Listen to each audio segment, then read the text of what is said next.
Tonight, we're examining a heated confrontation over immigration enforcement and federal oversight as Democratic leaders challenge the Department of Homeland Security during a critical funding debate.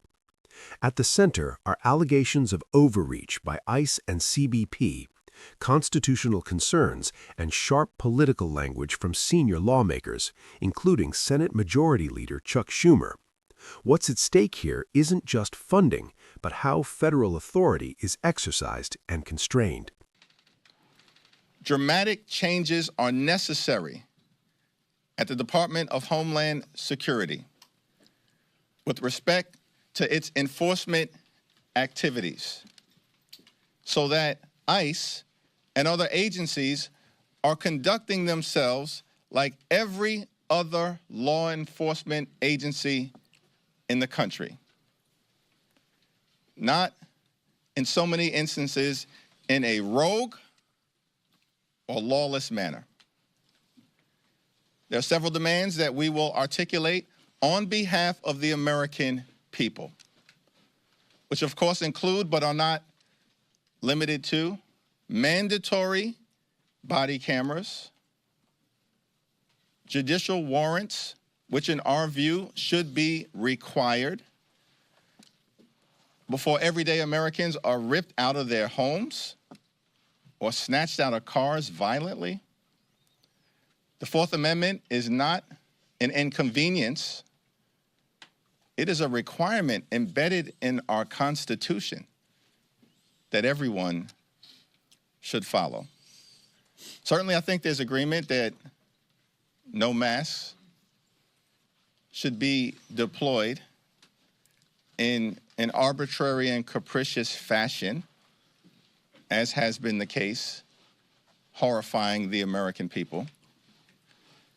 And of course, I think the American people believe that ICE shouldn't be able to detain and deport American citizens, which we know is taking place right now. These are just some of the common sense proposals that the American people clearly would like to see in terms of the dramatic changes that are needed at the Department of Homeland Security before is a full year appropriations bill. It's now my honor to yield to a former distinguished member of the House of Representatives. All good things flow from the House, in our humble opinion. Before that. As I was as well. I know. And we're both from Brooklyn. But he's doing a tremendous job as the leader of the Senate Democrats, the Honorable Chuck Schumer. Well, thank you, Hakeem, and let me thank you and my Senate colleagues, our House colleagues, and we had a really good and productive meeting, and we're on the same page. First, what is happening in our cities is just turns your stomach inside out. It's not just us. When Americans see the pictures of these goons beating people, pushing people, and even shooting and killing people, they say, this is not America. And what the hell is going on in our cities? It is reminiscent of dictatorship. And when some of these ICE thugs just keep beating and beating and beating a woman who's pushed to the floor, that's un-American. And the American people are on our side. 90% have seen the videos, according to a most recent survey. Stop anybody on the street. You can't just pick them up and not even tell them why they're picked up, put them in some dark place, no access to a lawyer or a phone or anything else. You can't, there are certain places they shouldn't be able to go in, churches, synagogues, schools, election places. There should be no racial profiling as these bands of goons roam the streets. That's one. Two, we need real accountability. There's got to be oversight. There's got to be outside independent oversight by state and local governments, by individuals, and there's got to be a right to sue. There's got to be a right to go to court and stop this. And finally, no secret police. I find it amazing that the Speaker of the House, which are saying they should be allowed to have masks. This group, which needs to be identified. This moment reflects a broader debate that has been unfolding for years: how immigration enforcement balances national security with constitutional protections. Lawmakers here repeatedly invoke the Fourth Amendment, which guards against unreasonable searches and seizures, to argue for judicial warrants, identification, and body cameras. It's important to note that ICE already operates under federal authority, but its practices vary by circumstance and location, often landing in legal gray areas. Oversight proposals like independent review and clearer identification standards aren't new, but they gain urgency during funding deadlines. The question for viewers is this: do these demands represent necessary guardrails for law enforcement, or are they leverage in a high-stakes budget negotiation? More than any other group should have a standard much more lenient and hidden than other police forces? I would bet when Speaker Johnson goes down to Louisiana, the sheriffs and the police deputies are well identified, as they are in almost every city. So we need cameras, and the cameras have got to be used in the right way. We can't just give them cameras and have to be specific as to how they ought to be used. They need identification and no masks except in extraordinary and unusual circumstances. We're united with the American people. We're united as House and Senate Democrats. We're going to have tough, strong legislation. We hope to have it within the next 24 hours that we will submit together. And then we want our Republican colleagues to finally get serious about this, because this is turning America inside out in a way we haven't seen in a very long time. Catherine. Thank you, Lee. Clark, it says. That's right. Thank you so much. I'm so proud to stand here with my colleagues, united as Democrats, united with the American people. That this violence we are seeing from ICE and CPB agents has to stop. Republicans promised two fundamental things. They promised an economy that would work for working people. We've seen how that's turned out. And they promised they would deport and use ICE to go after the worst of the worst. And what are we seeing? Renee Good and Alex Preddy killed in cold blood, executed. Kristi Noem, within hours of their deaths, declared them domestic terrorists. Stephen Miller called Preddy an assassin. But the American people have seen their deaths. They've seen the videos, and they know that this is a cover-up. We've seen an ICE agent tackle an American citizen, a 10th grader, ended up stealing his phone and pawning it for cash. We've seen them use little Liam Ramos, a 5-year-old, one to try and bait people to come out of their houses, and then they send him to detention in Texas. We've seen them tear gas children and peaceful protesters, including a 6-month-old baby. So it is time, and we are united with the American people, that DHS and this paramilitary force that they have created and unleashed on our American streets will be held accountable. Americans deserve to be safe and secure in their communities. Children deserve to be safe in their communities and their schools. And families need to know that mass police cannot break down a door just because they want to. There are protections of our laws, of due process and our Constitution that we are going to stand up for and say no to this violence. This is what this fight is about, and I am proud to stand with Democrats to make sure that we give voice to the fears of Americans for where this country is heading and where this violence is taking us. And I am very proud to have a partner in Vice Chair Murray in this work, and thank her and Rosa DeLauro for all they have done on the appropriations process.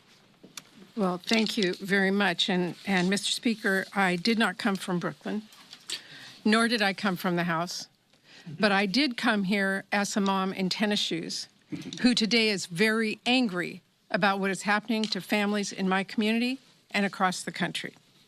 Everyone in America with eyes and ears can see what's been happening in Minnesota and across the country. The injustice is clear as day, and what the American people are demanding is equally clear.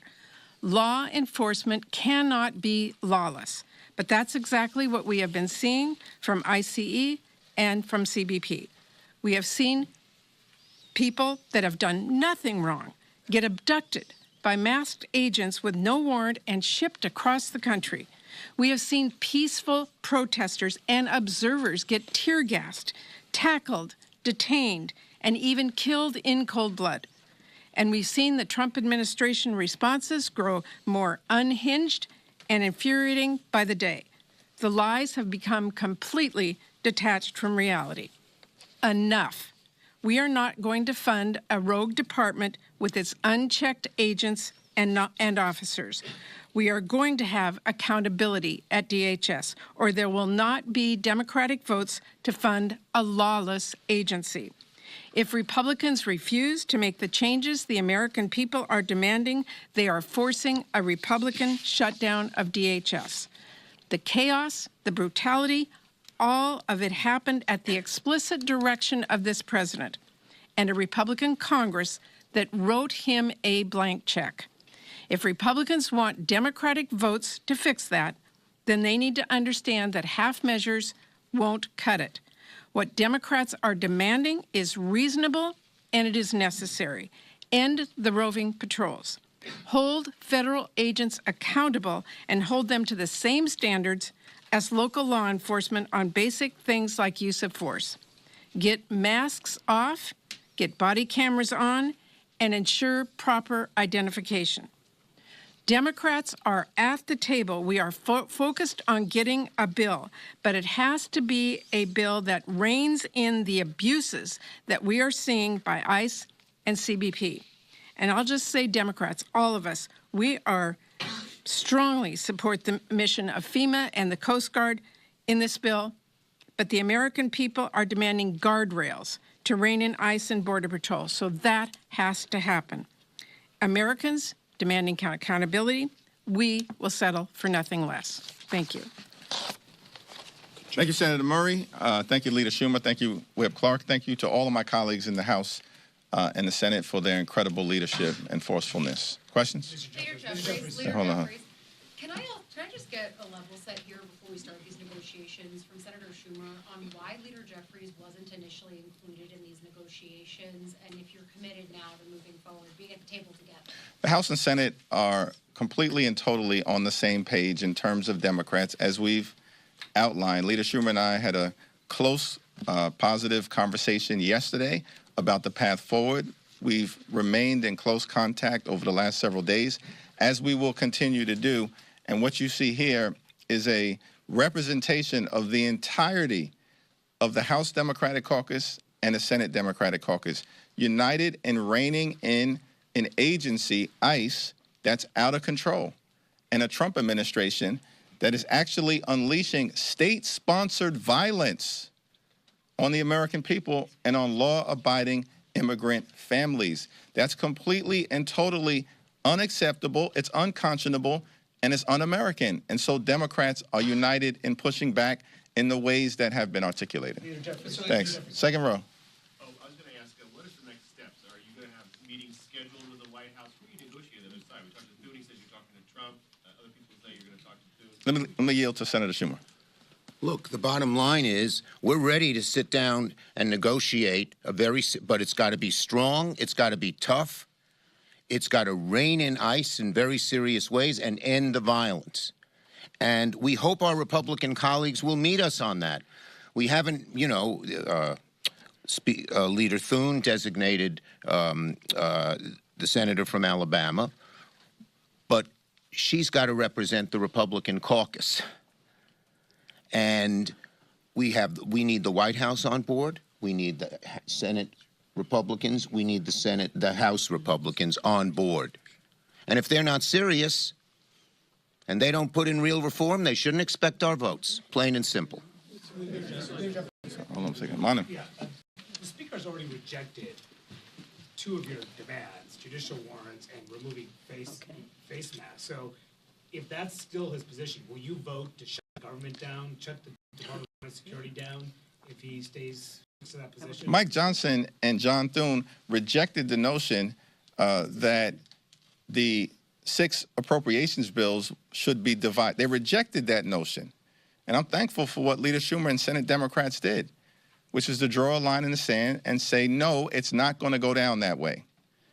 And that's why we're at this moment. So understand something. We get it over in the House. Mike Johnson and John Thune aren't working for the American people. They work for Donald Trump. And so many of my colleagues on the other side of the aisle, they function like a wholly owned subsidiary of the Trump cartel. So at the end of the day, listen, we proceed, and we're ready to proceed in good faith. Are those to red sit lines down. for you? Are those red lines for you? Mike Johnson has articulated unreasonable positions. He's actually supporting the notion that mass and lawless ICE agents should be deployed in communities throughout America. That's Mike Johnson's position. That's contrary to what the American people believe should be taking place. Mike Johnson called the Fourth Amendment an inconvenience. It's not an inconvenience. It's part of the fabric and DNA of our country. Just like the First Amendment, yes, even the Second Amendment, the 10th Amendment, the Fourth Amendment, we're standing up for all of these constitutional privileges that have been part of who we are since the very beginning as we celebrate our 250th birthday. Chuck? I'm just going to say, we're sending them a proposal, and we await their response. But I think the American people are going to be amazed that the Speaker says that these secret police should continue to rove around in our cities unchecked. Thank you, everyone. Thank you.